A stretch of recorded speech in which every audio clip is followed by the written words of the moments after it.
저는 개인적으로는 스님이 많은 역할이나 노력을 하셨다고 생각을 해요. 스님 같은 어른들이 스님 같은 정도의 역할들을 다 하셨으면 한국 불교가 훨씬 더 잘 됐을 거라고 생각을 합니다. 사실 오세상 같은 경우도 스님이 오셔서 지금 산 안에만 지금 선원이 비구 비구니 스님, 그러니까 출가 선원이 4개나 되고 명상마을도 만드셨고, 저 뭐 문수 선원도 있고, 그 다음에 저 연꽃 선원, 인터넷 선원도 하고, 뭐 지금 이 정도까지 할 수 있는데도 한국 불교 안에서 어디도 없다라고. 아니 그건 이게 듣기 좋으라고 하는 얘기가 아니고 실제로.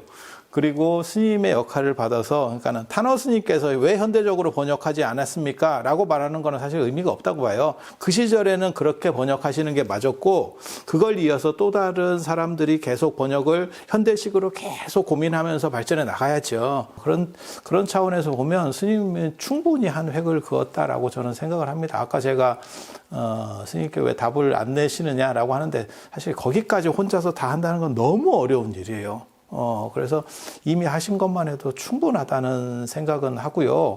그래서 그거는 어떻게 보면 그 다음 세대 사람들이 더 노력하고 협업을 통하든 안 그러면 아주 걸출한 사람이 나오든 해서 또 다른 소프트웨어적인 걸 채워가야죠. 그러니까 내가 이게 하암선 문화연구소라는 것도 요새 집단 지성의 시대에 여러 사람들이 함께 고민하고 함께 또 여러 가지를 또 함께 모아서 이렇게 해서 좀 어떤 필요로 한 이 컨텐츠 같은 거, 또 보완해야 될 것들, 이 시대 새로운 해석 속에 또 정리해 가야 될 문제들을 좀 잘 했으면 좋겠다 했는데, 아직 그게 힘을 받기가 쉽지 않은 것 같아서 좀 안타깝기도 한데, 물론 나도 개인적으로 이 소양적 한계도 이제 있을 수 있고, 또 업무가 이게 주지다 보니까 이게 내가 어디에 한 군데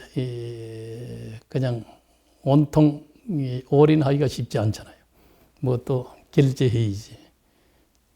그러고 나면 또 해제 때 또 이제 나름의 또 이제 역할도 해 가야 되지.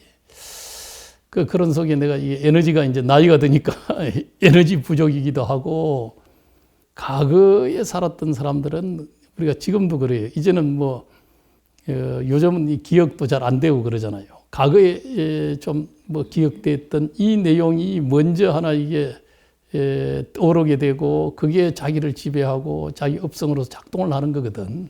그래도 우리도 최대한도 사실은 업성에 지배당하지 않는다는 건 사실 항상 빈 공성 속에서 유연해지는 이제 이런 훈련, 이게 수행이기도 한데, 이제 그건 이제 내 스스로 챙겨봐도 이제 기억력 자체가 이제 한계가 있다. 물론 꼭 기억력이 출중해서 그게 그 하나 이게 내용으로 세상을 또 바라본다는 것도 문제가 이제 있지만은, 결국 그래서 나이 든 사람들은 과거 기억 가지고 현재를 갖다 이게 또 규정하고 보려고 하는 그 안경이 바르게 보이질 않잖아요. 시대, 미래 통찰하기도 이제 어렵게 되는 건데, 그래서 요즘 젊은 사람들이 이 시대적인 디지털 문화에 익숙한 사람들이 그렇게 해서 이 세상을 또 바라보고 거기서 창조적인 세계를 열어갈 수 있지. 이 과거 사람들은 결국 이 창조적인 내용으로 이렇게 열어간다는 건 한계가 있는 거거든.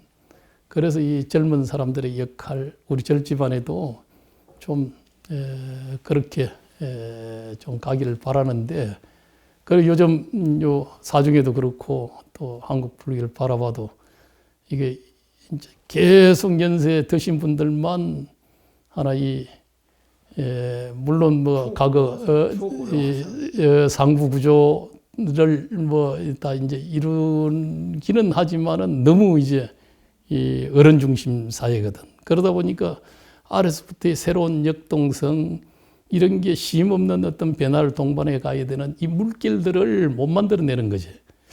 그래서 그게 굉장히 안타까움이 있고, 내가 월정산 바라봐도 좀 젊은 사람들이 하기를 계속 바라는데, 그게 새로운 물결로 뭐 일어나거나 형성되지 못해서 이거 참 내가 이게 그 부분이 지금 고민이 많은 거예요.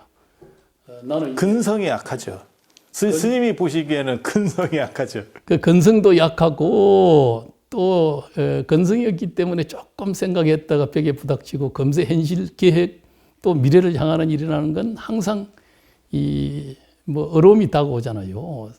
이 새로운 걸 갖다 이게 시도하고 열어내는 데는 기성의 벽이 있고 또 주변에 인연들이 있고 해서 이런 걸 다 이제 넘어설 수 있는 이런 근성이 있어야 되는 거지. 이제 한 단계 월정사 문화 자체가 이제 이 소프트웨어 문화로서 전환이 되고 또 이제 이 소프트웨어 온라인 문화, 이 디지털 문화는 이걸 잘 하나 이게 우리가 활용만 하게 되면은 시공을 넘어서 이 강원도 뭐 변방이라고도 이야기할 수 있는 이 산골이 이게 하나 이게 중심으로 나아가고 세계 속으로 갈 수 있는 길을 충분하게 열 수도 있는데 또 그렇게 해야 다 이쪽 오프라인도 활성화되고 그렇게 해서 이 산중이 더 넓은 시대를 개척해 갈 수 있으면서도 그게 이제 지금 쉽지 않은 상황으로 그걸 못하게 되면은 지금 완전히 하나 이게 하스카 고립화 되는 거죠. 이 디지털 영토라는 이걸 누가 어떻게 개척하는가. 이건 뭐 각 국가도 그렇고 기업도 그렇고 또 어떤 사회 어떤 것도 어떤 현상도 결국은 이 디지털 영토 속에 자기의 영토를 갖다 이게 확보해가는 이게 앞으로 이제 뭐 새로운 생명력을 얻거나 또 영토를 넓히는 일이지. 그거 산중에서 그냥 우리가 가지고 있는 이 좋은 이 인프라 이 속에서만 얹혀가지고 이거 뭐 활용한다 하지만은 지금의 활용도라는 건 여러 가지 또 다른 또 측면이 있기는 하지만은 디지털 속으로 더 나아가서는 나중에 메타버스 속으로 유리세계 속으로 이게 집어여야 되죠. 그래야 이게 앞으로 미래 그래도 불교가 불조의 해명이 개성되는 일인데 그거 없이는 이게 전부 하스카드에서 시대를 갖다 이게 가는 그 언덕을 저 언덕에 갈 수가 없는 일이요. 그게 지금 심히 염려되는 이제 이런 일들이죠.